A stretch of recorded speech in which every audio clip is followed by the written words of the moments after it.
In the previous video, I talked about rather a good news, more like a hypothesis, but I have mentioned that it is possible that evil is a product of our limitation. And that is, to be more specific, that evil acts are performed for the purpose and the motivations that push us to uh, act them out are our limitations, and that because of that, evil would not be applicable to God. Now, I want to specifically talk about um,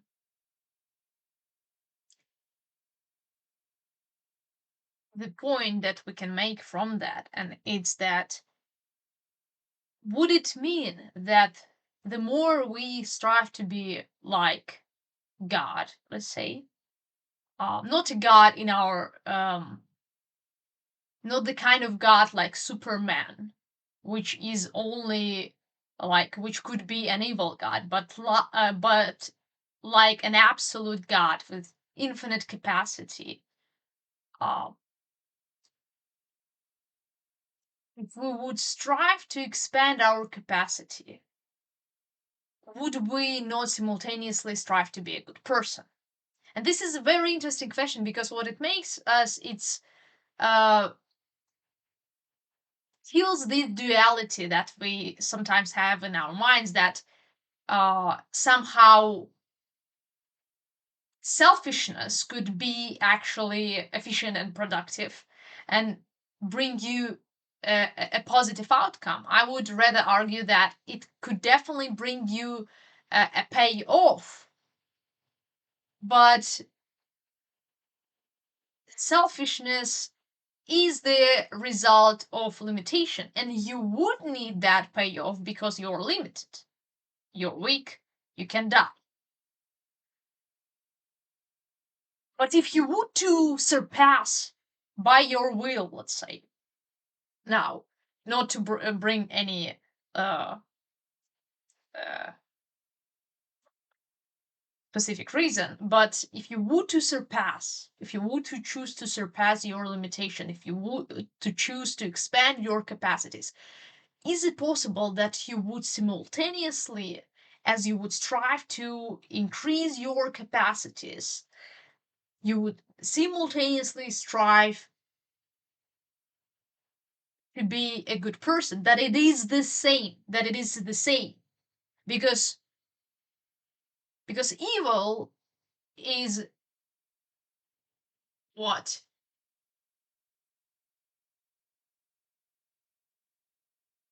Because evil requires the very conditions of the limitation. And as you seek to surpass this limitation, as you becoming more capable of um, uh, let's say an absolute thing, you become less capable of evil. Now that sounds strange, but let's just talk about that. So let's try to imagine it. Would it be possible? Now you would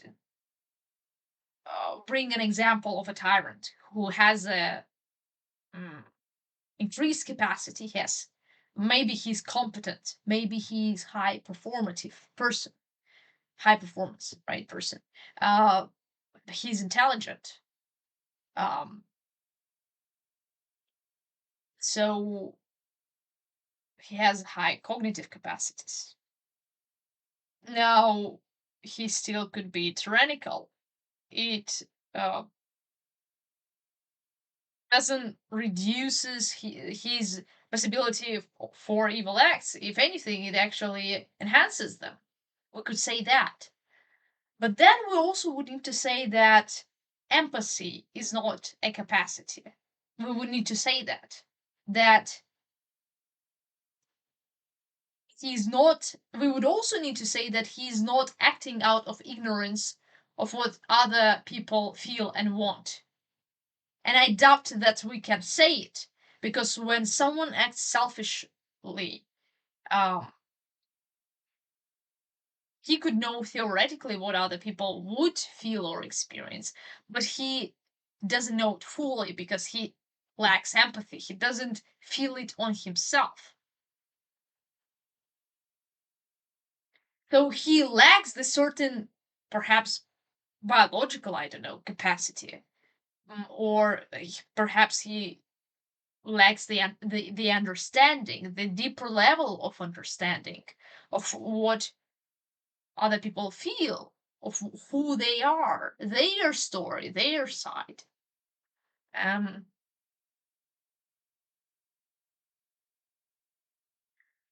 Perhaps he acts out the trauma.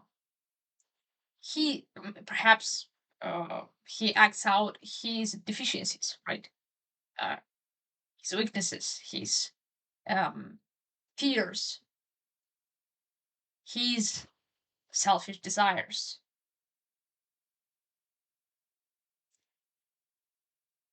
But the question remains open. If we would search to increase our capacities in all fronts, like to increase our understanding, to increase our empathy, to increase our social skills, that is to actually understand more of who other people are and what do they want, to understand actually their perception, their lenses of the world, their side of the story, to actually be able to know it and to see it. Would we, if we would understand it so well, would we not consider it?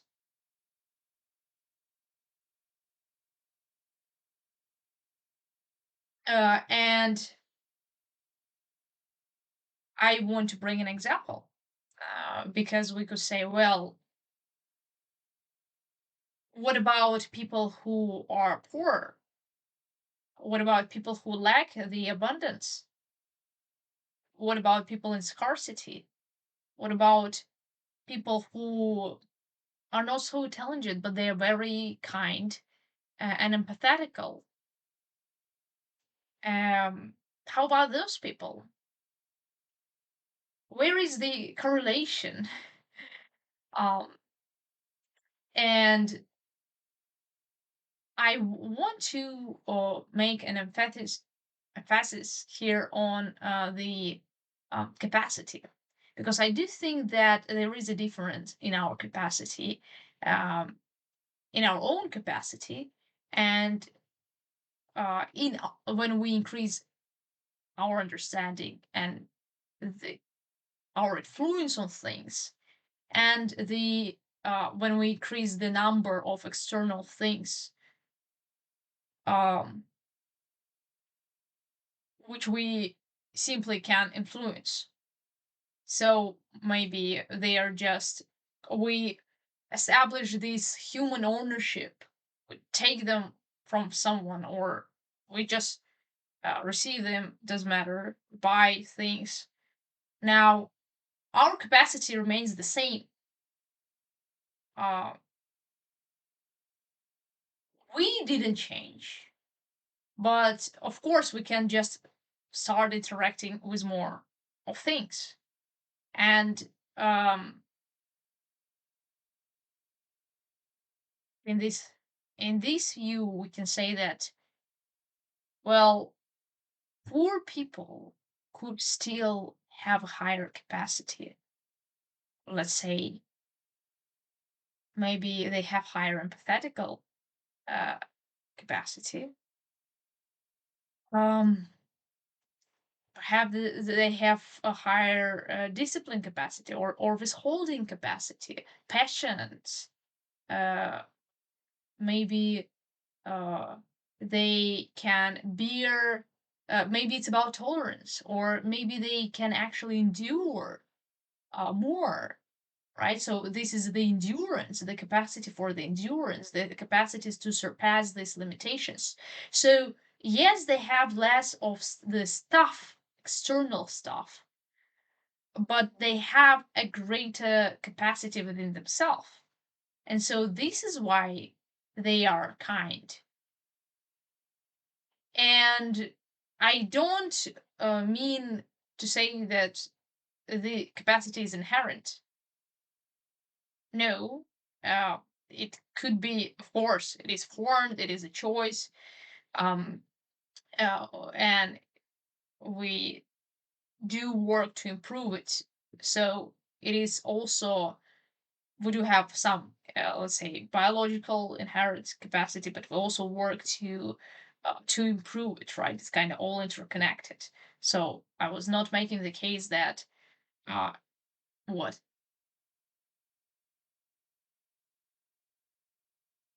it's not like I'm not giving them credits for being good, rather than selfish. I'm just saying that they actually have more or worthy things to have. They have something that selfish people don't, that selfish people lack. And the question that we should also ask ourselves is that, well, what are those things, right? If we want to be the kind of person who is not only, if the argument holds, which would be really great, that the more capable you are, the more good you're able to be, and the less capable you can be, the less good you can be. We also have to establish, well, what are those capabilities? What exactly do we mean by them? Because just simply not counting empathy as a capacity, not including it, we already have a capable tyrant who can, still be as productively selfish and cruel as any other uh,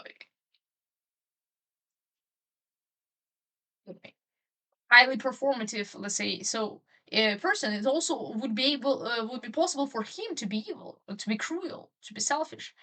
Uh, so, but now when we specify, well, what are those capacities, we can bring in the empathy, and we can say that, well, the capacity to be empathetical, to actually feel and actually really understand uh, the other person, is also a capacity. And so the psychopaths who can't emphasize with people, they are lacking knowledge, actually. They're lacking knowledge. They can be making good cognitive predictions, theoretic predictions. They can be good at, again, predicting the outcomes. They can be good at social games. But there's something they are lacking in understanding, something they are blind about, they're ignorant about. And it is that they can't really experience on themselves the feelings of that person. But this is also knowledge. This is a practical knowledge. Okay, and so it's good for ourselves now to expand our understanding of the capacities and then ask ourselves the question, when we are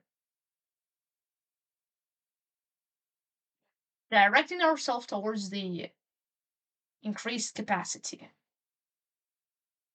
are we simultaneously directing ourselves to becoming a better person? When we push through our limitations, when we push through our fear for death, and you know what it makes me think about? It makes me to think about this. I wouldn't be able to completely tell it to you, but the phrase in the Bible that goes something like that. Um, that you should. So there are different passages. Like one is something like, you should hate the world, right, to love me, or something like that. It's not word in word. And then the other is something like that, you should die for yourself and follow me. And so to live for something good, you should die for yourself. And so let's take this concept. And it made me to think about it because unless you are not afraid of death, you're actually it's hard for you to really be um selfless. It's really like it's almost impossible. You see, again, I'm saying this: these evil acts are the strategies against the limitations. Those are the strategies that we use to get the higher payoffs for ourselves, right? Why? Because we're limited by time, and and well, by all the other things, right? And mm, we try to win things uh, at lesser cost because they do cost us, and they do cost us because we are paying, right? We are paying with our time, with our resources, with our energy, and so well, many of evil acts are just a strategy to get more and pay less with that. And so for people who really uh, can accept themselves dying and not getting what they want, right? It's really hard uh, to be selfless. It's really hard to be moral. And so this gives us, I think, a good interpretation of maybe this idea that if you want to be moral, you should not be afraid of your limitations. You should be beyond your limitations because it's for your limitations that you lie to save yourself. To save, right? To say you lie to save your skin. Why? Because you can die. Well, because things can get worse for you. Uh, you also lie to get things, to get them faster. You manipulate for this reason. You're being dishonest for this reason. Um, and you're being rude. You interfight. You becoming angry, and most of this it's either desire that pushes you or the fears driven by your limitations. And so, well, this is an interesting concept. And well, then the question becomes again, how, well, what do you do with the limitation? Can you actually be completely limited? Let's say we also would have to specify what does the limitation mean. What do we mean by limitation? So, but let's first state it. Say the question. So, can you be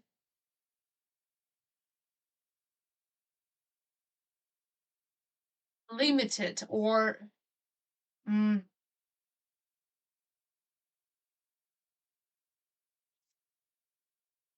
well, it would be something like that. Can you be moral and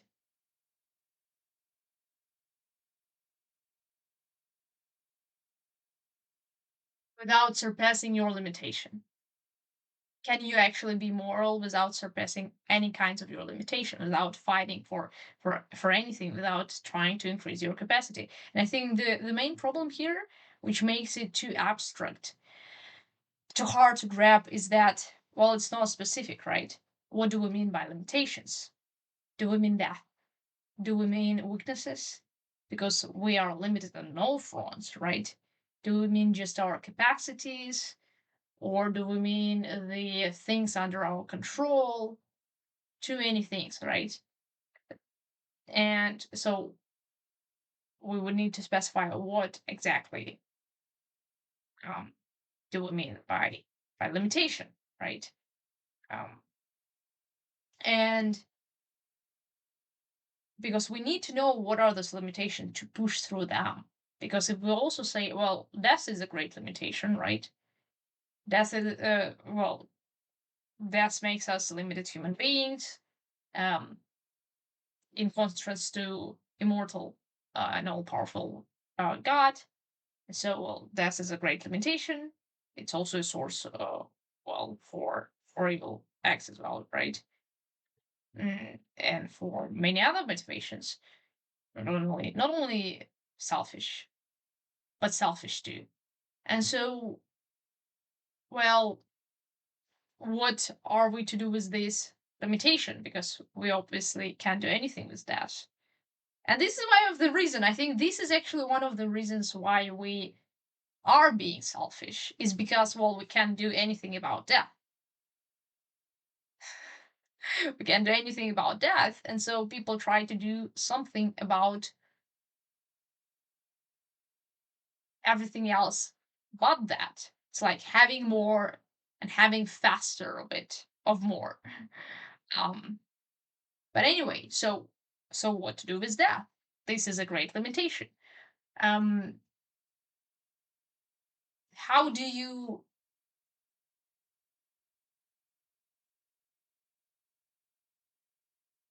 how do you be good? How do you not lie when you know that death is there before you?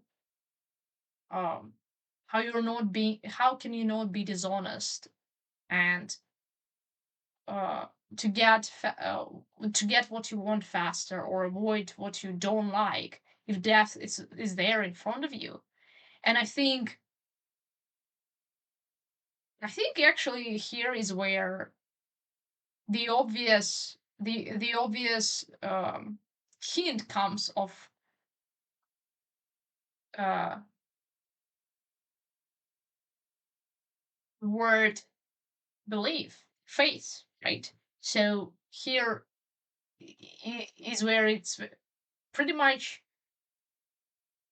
makes sense why would you need to uh, why would you need to believe mm, in a life after death to be a good person? And you never thought about it, but it helps you to be beyond your limitation, at least in your mind, at least in your motivations, at least in your desires, because you in your mind you surpass the death. You don't believe in death, you believe that you would live, right? And so you're not afraid of death, and you don't act out as if you're just going to die and that's going to be it. And so you still can allow yourself to be selfish. um well, now what about the weaknesses? You can't just believe that you don't have weaknesses while you do. It doesn't make sense, because, well, because then you would simply die. And again, if you could believe in life after death, maybe you should also be as ignorant as to believe that um as to believe that